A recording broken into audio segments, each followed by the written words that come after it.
बायकोचं काय ऐकायचं आणि काय नाही हे स्वतःला बी कळलं पाहिजे.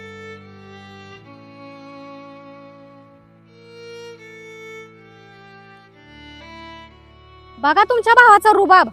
गाडीच्या खाली तर उतरते का? पायाला माती सुद्धा लागत नाही, डोळ्याचा चष्मा पण निघत नाही.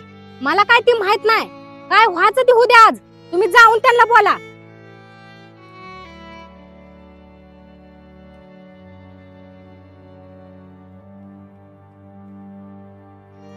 दादा मला तुला थोडं बोलायचं आहे. काय बोलायचंय? बोल की. दादा मला ना आपल्या शेताची वाटणी पाहिजे बघ.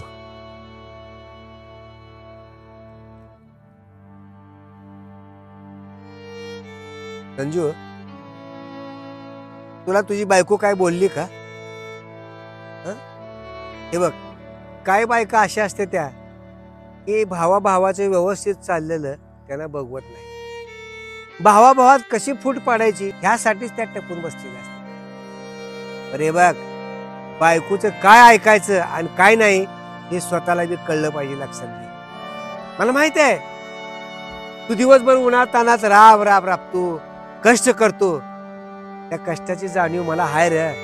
मी एवढा बी सारथी नाही. आणि तुला म्हणलं नव्हतं का मी मागच्या महिन्यात हायवेच्या कडेला 10 गुंठे जागा आपण घेतलेली आहे.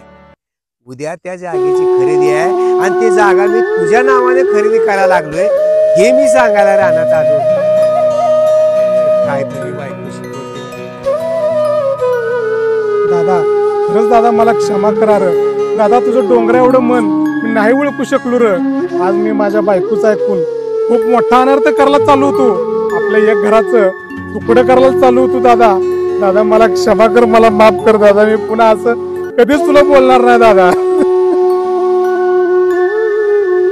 ए संजू, अरे हे बघ, भावा जरी एकी असेल आणि अशा बायकांनी दोन भावाच्या चांगुलपणामध्ये किती बी विष काढू दे काही फरक पडत नाही. म्हणून आपल्या भावंडामधली जी एकी आहे ना ती एकी अशीच ठेवायची.